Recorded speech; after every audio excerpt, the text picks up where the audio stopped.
English shorthand dictation number 238. Dictation speed 160 words per minute. Ready? Start. Mr. Deputy Chairman, sir, the reply to the President's address is a very important part of the proceedings of the House. It has many unique features. It is the only mandatory thing without which the Parliament cannot start.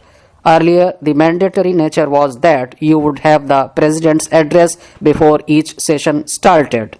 We amended it in 1951 because we did not want to trouble the President so many times in a year. In a sense, without the President's address and its reply, no debate is possible. It is in fact one of the most important debates in the entire calendar year. Earlier, there was also a procedure whereby it had to start the next day after the President's address without any other business being taken up.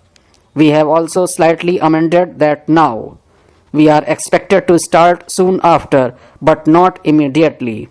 Another unique feature is that in many parliamentary democracies, especially those linked to the British Commonwealth system, this debate in reply to the motion on President's address can go up to 15 days. In Canada, the usual customary duration is 1 month. In our parliament, we give 3 days for this debate. The idea is to open a channel of communication between the government and the legislature. As we know, the President is nothing else but the government as far as this particular provision of the Constitution is concerned, and any such channel of communication cannot be clogged. It is a vital source of communication between the Government of India and the legislature, and this clogging of communication can lead to unnecessary problems. In a sense, it is a review of the year gone by. It is also a trailer for the future. And finally, it is a tribute to Indian democracy that we discuss, debate, and disagree. But it is always passed unanimously with or without amendments, and that is the strength of Indian democracy. Mr. Deputy Chairman, sir, this is the time to sit back and to express satisfaction over the achievements made so far. They need to be highlighted even if some of them are obvious. They need to be reiterated and underlined. However, it is also a time to introspect in a non-partisan manner. It is important to introspect for nation building. It is important to be self-critical because there are always many miles to walk which remain.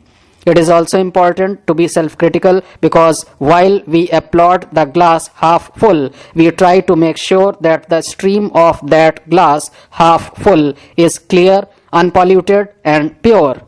We also not only recognize but also empathize with the glass half empty. It is most importantly a time to dream. It is a time to dream about India and India's future. Dreaming permits each and every one of us to be quietly and safely insane every night of our lives. Sir, we are the world's second fastest growing economy after China.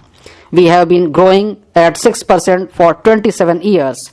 For the last 4 years, we have been growing at above 8%. An international report suggests that we would achieve double-digit growth in the near future. Several reports suggest that by 2025, we would be ahead of Japan as the world's third largest economy after the United States and China. Car sales are touching the figure of 8 million per year in our country. In the United States, for the top 10 management schools to recruit people who apply for jobs, it takes 2 months on an average. On the other hand, for the top 10 schools in India, it takes less than 4 hours. That is the spirit of a rising India. But this spirit has to be tempered by reality. The reality around us can be equally shocking. We have 25% people living below the poverty line. Incidentally, I read an interesting article the other day about how this enumeration of poverty is done. If between the last year and this year somebody has got a fan or somebody has got a toilet made, then he is struck off the BPL list. So there are actually people who are interested in hiding the extra toilet that they have made over the last 1 year because they are scared of losing their BPL status. But let us stick to our own definition. It is not, and it can never be, a matter of pride for this country to have 25% people below the poverty line. What is more important is that the rate of decrease is relatively small and slow. The rate of decrease has been under 1% of this poverty line. What is even more important is that in this overall figure of 25%, it hides interstate disparity. There are states like Punjab which have had a ratio of 6% people below the poverty line. If 6% is the figure of Punjab and the average is 25%, you can imagine that there is an interstate disparity in a lot of states which is well above 25%. What is still more important is that there is intra-state disparity. Parts of Bihar or Chhattisgarh or Madhya Pradesh would have rates of poverty different from their own state average. It is for this reason that the Honorable President's address speaks of inclusive growth. This is the rationale underlying that phrase. This is why we say that the 10% growth must be inclusive, but it must go as much to manufacturing sector as to the service sector. It must go to the agriculture sector also. Most importantly, it must display a greater inclusion of labor and economies of scale. If we look at the true human development indicator, only one figure is enough, and that is malnutrition. With 40% of malnutrition and 25% people below the poverty line, we cannot be self-congratulatory. That is why the central government's budgetary support to key sectors has been unprecedented, especially during the UPA regime.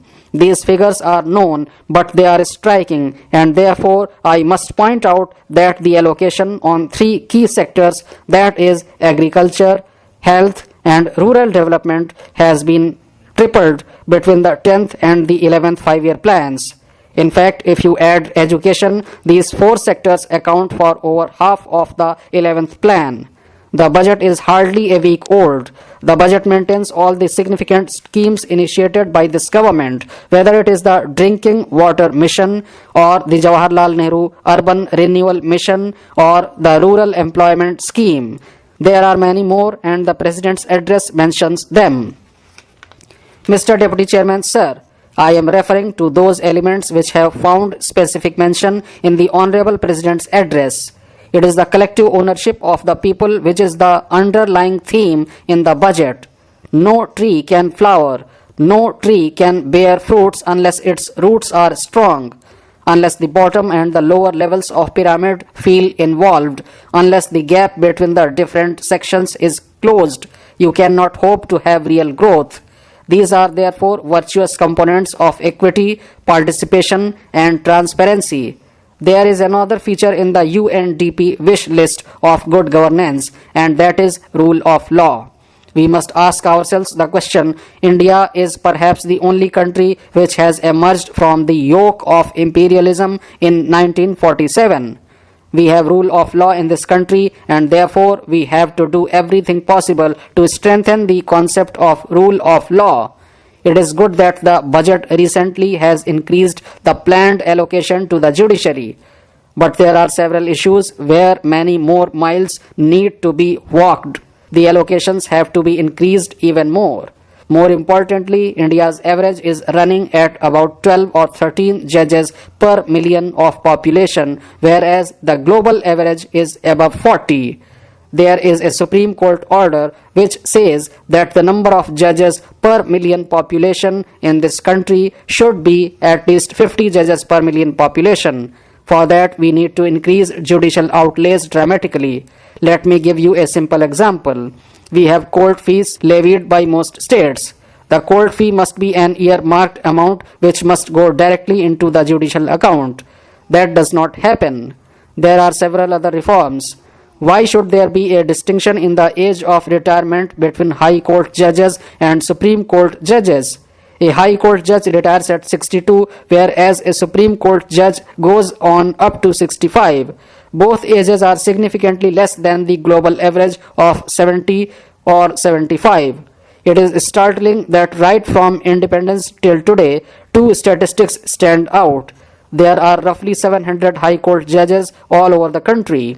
Out of 700, at any point of time, around 150 judicial seats have remained vacant. You cannot uphold the rule of law if 150 seats of High Court judges out of 700 seats are always vacant in a big country like India.